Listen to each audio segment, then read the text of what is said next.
Welcome back to the UCBL 2018 here on Aksyon. It is LPU taking on Diliman, and at the half, ang ating score 40-23 in favor of Diliman University. It has been a very dominant start for them so far. Sabi nga nila, they're gunning for the top spot and they're hungrier than ever. Let's see how LPU will adjust in just a little bit.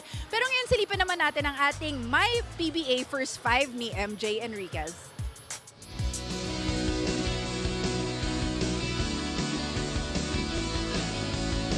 Ako po si MJ Enriquez ng Diliman College Blue Dragons at ito ang aking PBA First 5.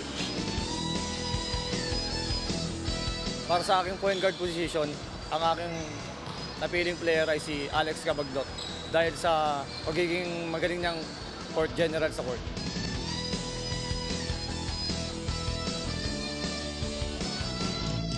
Para sa aking shooting guard position ay si Larry Ponasher dahil nadadala niya yung team niya kapag napapasahan siya ng 3 points at trigger siya doon.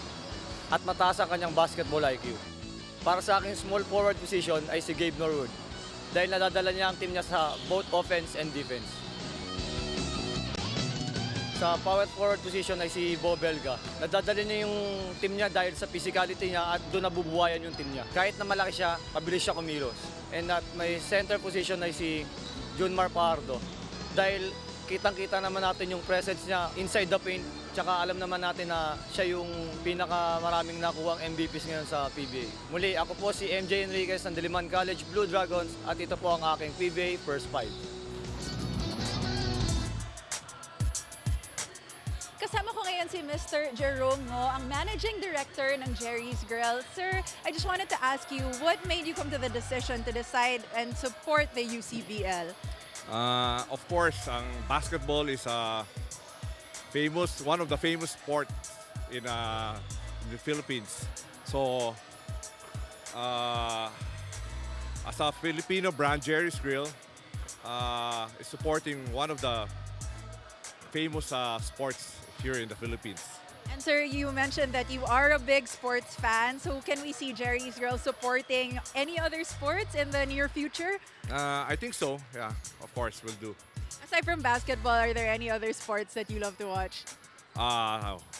Women's volleyball. Yes. Yeah. Ang mga most popular sports here in the Philippines. Sir, finally, what is your message to all of the supporters of the UCBL? I hope everyone come watch UCBL and support the UCBL because it's their time to shine.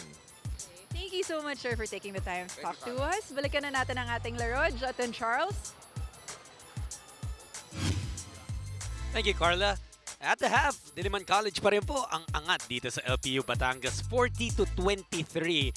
And it really was a story of the dominance of the Blue Dragons. Dito makikita natin sa ating mga highlights. It's been them mostly. Well, LPU yung nag-score ng first 5 points of the game. But from there on, wala na. Halos puro Diliman College na. They really struggled. They had 9 points at the 5-minute mark, and the rest of the way they only scored 14 points. The defense of Diliman has been very solid. Their offense has been okay. They're shooting 41%, but they're 1 for 15 from the 3-point line. They're 9 out of 17 from the free throw line. You know, they haven't really been making the shots that we're used to them making. In that sense, they've sort of struggled, but they're still comfortably ahead by 17 points, and that's because they've really forced so much turnovers already. They've forced 18 turnovers. So can you imagine, Lyceum has only made 10 field goals, and they have more turnovers than field goals. That's never a good sign. Yung Diliman, yung bench na 22 points na. Very solid. 17 turnover points already for Diliman. These halftime stats are brought to you by Maxo Power Tools. Yung 15 3-point attempts netong Diliman College, parang ang narrative niya.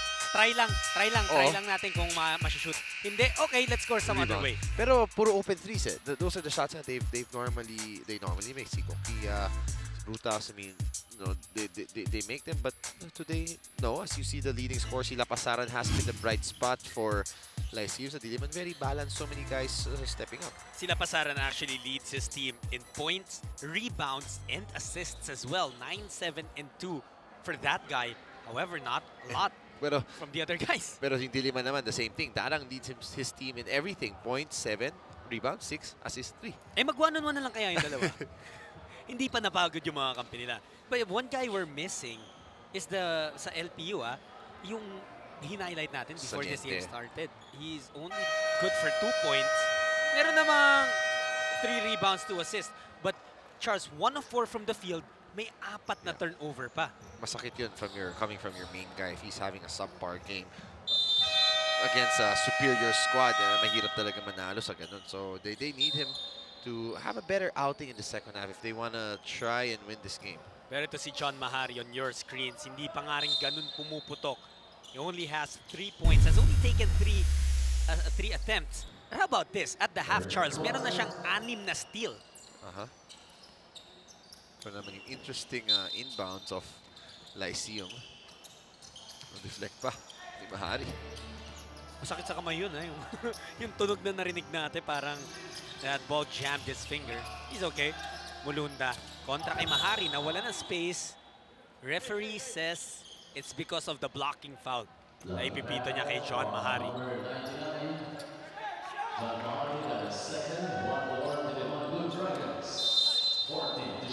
Para sa LPU, ang mga manlalaro ni Coach Gio Lodovice, Lapasaran, Aksalan, Castro, Clarion, and Mulunda. Bibitaw si Aksalan, it's off. Long rebound, bounces out of bounds. Ang mga manlalaro naman ni Coach Renzi Bahar, Mahari, Enriquez, Darang, Bauzon, and Gancheto. UCBL 2018 season is supported by Maxell Power Tools. Mahari, bumukas na lang yung lane para sa kanya. That's too easy. Miscommunication on the part of Lyceum. 3 big kasi yung lineup ng Lyceum. They're not sure who's guarding who. This is not the lineup we see from them too often. With Mulanda, they're playing, I guess, the 3 spot. Siguro nag-experiment na rin si Coach Gio, no? That's right. It was an easy opportunity to score para kay Clarion, kaso hindi pa rin pumasok yung kanyang tira. Ito si Aksalan, he will not miss anymore. Wala na talagang tao sa paligid niya na. Another assist na Pasaran. So mukhang yung Diliman confused dun who's guarding who. And here again, si Mulunda doesn't know who he's guarding kasi sanay nga siya sa big man. Pupunta siya kay Ganjeto pero siya nga yung tres. He's supposed to be guarding Mahali. Napasaran. That was a smart move for the LPU guard, drawing the foul on Ganjeto. Ito yung nangyari. The assist of the game brought to you by Jerry's Grill. And Ganjeto also came out too high. Sinusundan niya kasi si Clarion dun sa taas. And that was understood very well by Aksalan, pumuesto sa ilalim. So now I think they've already told Mulunda sino ba talaga yung bantay niya kasi dalawang beses na niyang iniwan si Mahari. Either he gets Ganjeto, Aksalan gets Mahari, or something like that. The funny thing in those sequences, Charles, pag may uma-attacking manlalaro, usually lalabas yung help defender. But dun sa dalawang atake ni Mahari, parang lalo pang nawala. And that was because yung sinabi mo nga, nag-commit to the wrong man, si Mulunda. Although mukhang ngayon, it's Aksalan who's guarding Mahari, at least in that last possession. So tingnan natin. But there's a mismatch somewhere. As Castro's being guarded by Bauzon. Enriquez there guarding si Aksalan. From outside, it's a miss. And the foul this time, ang pipituan naman si Mulunda. John Mahari, one trait of his is he just works hard. He is athletically gifted and obviously has put in the work in the gym. Pero talagang he's a workhorse. Here he is again. UCBL 2018 season is supported by Jerry's Grill. John Mahari na foul na naman. He will return to the free throw line. Dali naman off that simple dribble handoff there. Miscommunication the part of Lyceum. Not sure what they're supposed to do. That's just an open driving lane for Mahari again. Little dribble drive, a dribble handoff action. Pangatlong beses na yan ang nangyari dito sa ating third quarter and we've only played less than 2 full minutes, Charles. Ang kupunan po ng Sports 5 na naghahandog sa inyo nitong aksyon, Jot Sulit, Charles Chu, and Miss Carla Lizard. Of course, we have hardworking men and women in the background as well. Mahari 2 misses from the free throw line. 16-point lead para sa kanyang Diliman College. LPU gustong makalapit. Darang pinapahirapan si Castro. There hasn't been one man na talagang pumutok for either squad na talagang we've been wowed by his performance. But maybe that's how Diliman College wants it to be. Dahil talagang nagtutulungan sila in building this lead. Team effort Daming pwedeng gumawa. Darang, si Mahari, sila Enriquez chipping in, paunti-konti, Kokia nagsuscorin, Ganjeto, Bauzon. little by little. In fact, sa kupunan ng Diliman College, wala pang guy in double figures. UCBL 2018 season is supported by Tough Mama. Look at Lapasaran taking that shot, hustling, getting his team another possession. 8 seconds na lang dito sa kanilang second chance. Axalan sends it out to Mulunda. He'll try from deep. Arsene, that's not his usual range. Now they go to a zone already. It's Lyceum team. Darang sends out to the corner. Balik sa kanya. Robbie from outside. Nothing there. And obvious foul there, EBP to sa LPU. Clarion at Mulunda. Those two guys tried to team up para makuha yung bola mula kay Gancheto. But still, it was Kevin Gancheto. Nakuha na yung bola, nakakuha pa ng foul. Lamang talaga kasi si Gancheto in terms of his body, his strength sa mga bigs. Ito, nag-adjust ka agad si Coach Renzi. Kita niya naka-zone. Sige, pinasok na si Brutas, one of his better shooters. UCBL 2018 season is supported by Happy Toothpaste. Robbie Darang, it's easy to say that he's the main man of this squad. Gancheto nakalibre sa ilalim. What a play, Coach Renzi. Ganda ng back pick doon ni Brutas. That's just a simple screen. You know, as coaches, pag nasushuton kayo sa baseline inbound, lalo na sa play that almost every team will run that little triangle action na screen to screen. It drives you nuts, no? But well-executed inbounds play there by Diliman. 6:40 na iiwan sa ating third quarter. Diliman up by 18.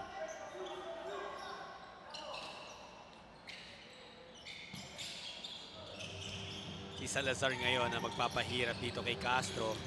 Earl Salazar, that is. Saliente is also back on the floor. No, almost a turnover. Hindi ko nga sure kung para kay Axalan talaga yung Para pass. kay Castro yun. Buti na nandun si Axalan. So no-look pass pa rin ba yun? Bauzon. Did he get away with a travel there? Maybe. Uh-oh. And He won't get away with a travel. That one was too obvious. Gancheto commits a turnover there. Yun yung sitwasyon na nakaisa na nga kayo eh. Huwag na dalawa. May report para sa atin si Carla. Carla. With 10 rookies on the roster of LPU, sabi ni Coach Gio Ludovice, they're really in a building stage right now. At meron daw siyang tatlong pillars. First is humility or being hungry to learn. Second is passion, excelling above and beyond. And third is servanthood, serving each other on the team. Ito yung kultura na gusto niyang i-establish within this young team. Jotten Charles? Thanks, Carla. I like those values. That's good. You know, Carla mentioned niya, no, 10 daw yung rookie dito sa panic ng LPU. Binibilang ko kung ilan yung kalbo dito sa Diliman College. Halos 10 rin eh. Match sila.